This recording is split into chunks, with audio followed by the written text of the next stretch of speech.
Welcome back to Origami Snowman. My name is Matt. I'm doing more book reviews. It's kind of thing. Here's the stuff. The thing. I'm review books. I don't like to be negative. No, that's not true. I love to be negative. I'm really good at being negative. I'm one of those guys who I can take a thing that I love and tell you everything that's wrong about it. And I still love the thing. I just somehow am I'm better at isolating the problems than I am lifting a thing up. As much as I hate being negative, I'm going to share some titles with you that I didn't think were as great as everyone else thought they were. You might disagree, you probably will disagree wholeheartedly on at least one, if not all, of these titles. I just didn't think they were that great. Some of them are much loved. Some of them are, just dyed-in-the-wool classics, pillars of their genres, and I just didn't like them. We're gonna start with my most recent disappointment, Neuromancer by William Gibson. This is the novel that gave birth to the concept, to the genre of cyberpunk, okay? If you've seen The Matrix, that's cyberpunk. I don't know what's punk about it. I get the cyber part.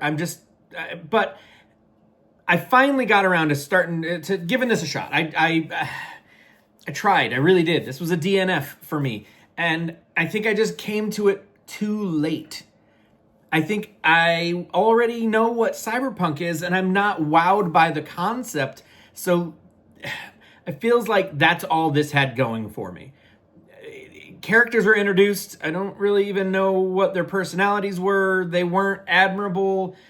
None of them I felt like they deserved to achieve their goals or to have their stories resolved happily. I just didn't care. None of them, I just didn't care. It was a neat concept back before we had seen it beaten into the ground, but by the time I got to the source material, I just, not impressed anymore. So, Neuromancer, William Gibson, don't give it a shot. Here's one that really, really upset me. I love Stephen King. Rarely does he swing and miss. He's always getting on base. He's just a really solid, very consistent writer. But this one, I can't remember what it's called. The Wind Through the Keyhole. Okay, if you've read the Dark Tower series, this, the whole series wraps up 7 books, amazing, heartbreak. You fall in love with these characters. When you're done, you're like, I miss them, and you want to go back. And it's a whole emotional thing, okay? When we found out he was writing an 8th Dark Tower novel, we all got very excited. And then we found out, it's not a continuation. It's sort of an in-between novel. And we were confused because, well, we wanted more of the story, but okay, sure, we'll take what we can get.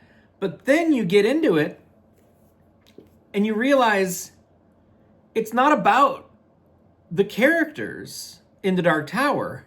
It's one character telling this story to the other characters. It was so unsatisfying. I vaguely remember the story, but I kept waiting for it to be relevant to the Dark Tower, and it just wasn't. So this one was a big letdown for me. Another novel that people really loved, it's a whole series. I mean, people kind of flipped out about it, and granted, it is technically a children's novel, and I have not been a children for many a moon. The Golden Compass, His Dark Materials, I believe it's called, this is the series. But The Golden Compass, I read it. I thought it had some really cool concepts. It just didn't pull me in. It did not encourage me enough to read the second book. It ends on a cliffhanger. And I was like, it can keep hanging right there. I don't need to do anything more with this series. I just was done. Again, it's a children's novel, and I know I am not the audience, but that is typically the kind of thing that I eat up. Got 5 more in front of me, you guys. One, nobody will make a stink about. The other 4 I might get in fistfights about later. I'm not going to do the easy one yet. I'll do that one later. We're going to do Philip K. Dick, Do Androids Dream of Electric Sheep. This is the novel that Blade Runner was based on. Blade Runner is an amazing movie. If you've never seen Blade Runner, it's incredible. This is the book that it was based on.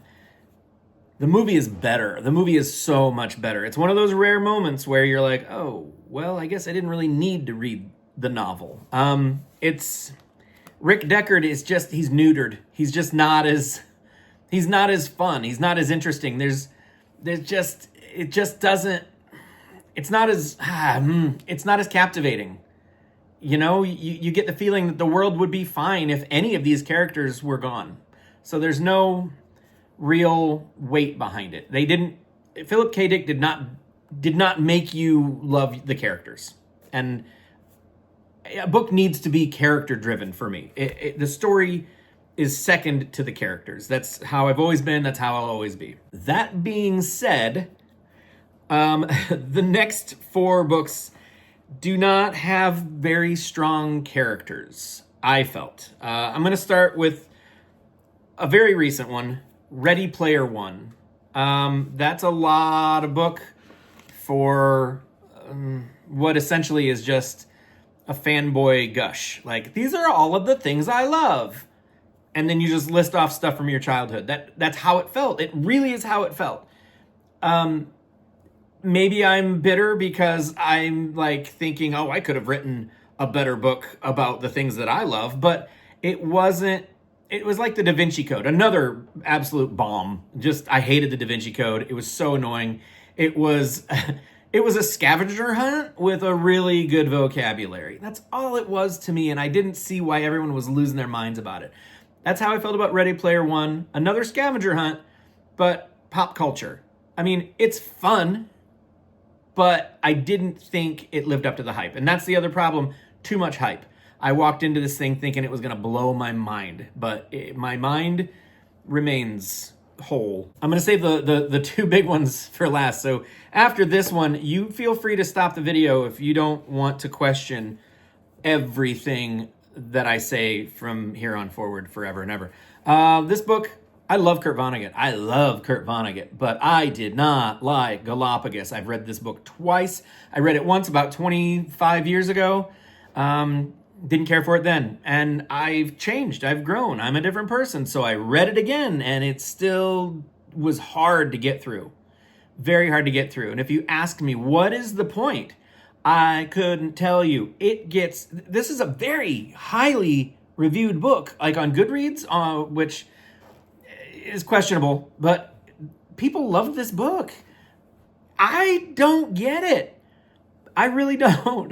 I'm very confused. Vonnegut has so many amazing books, and I'm going to do a whole video about my favorite Vonnegut books, but this was not one of them. This just fell flat for me twice. Here we go, guys. These are the 2 that are going to make you hate me forever. The Catcher in the Rye. Granted, I need to read it again. Again, I read this book 20-some years ago, and was not impressed. Expecting it to change my life. It didn't, and I was disappointed. But I think I might read it again to just see if maybe I get it now. I don't know. I've always been cynical, and I know that's kind of the basis of this book, but I don't know. I'm hesitant. I'm very hesitant. This book has been made into movies multiple times. And the movies have been hit or miss. One, people love, oh, it's the OG, and they like get all crazy about it because of all the symbolism and all the whatever. And I was like, okay, it seems a little weird. It seems a little, okay, weird. We'll stick with that word. But then they remade it, and I loved it. It was just visually stunning, and it was just, oh, so good. And I went and I reread the book. I read it once years ago and was like, okay, maybe I just don't get it. Again, like these other 2, maybe I'm just not mature enough to understand it. Well, then I reread it again about a year ago. And it's just hard. It is so hard. It's a lot like filling your shoes with oatmeal and trying to walk around like everything's normal. That's how Dune felt to me. Dune, this is one of like the gospels of science fiction. And it was not, it didn't get me. It did not capture me. You know how people love sushi? And it's like they kind of get to talk about sushi like it's, like if you don't understand, then you're clearly a subhuman, like, but then you think, okay, they make it look so good, and you go out and you eat sushi and you're like, oh, I didn't know it would feel so much like eating a tongue. And you're afraid to say that to people because then they're going to look down at you. It's an emperor's new clothes kind of situation. Are we just saying it's good so that we sound smart?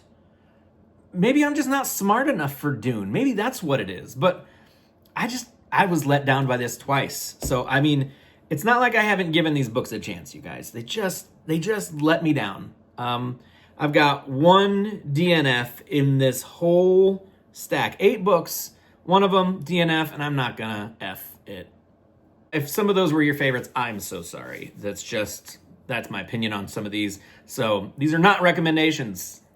I don't know. These are, the movie was great. The movie I didn't watch. The movie was great. The movie I didn't watch. Most of the movies based on it were great. Did they make it a movie? I don't know. And I can't imagine they would make this into a movie. Also, should not be a movie. Just should not even be part of the series. Just, what? I'm going to return that one to you. What books let you down? Hopefully, none that I like, because then I'll be furious about you. Okay, that is all. Thanks for watching, you guys. Love you all to death, and I'll see you soon.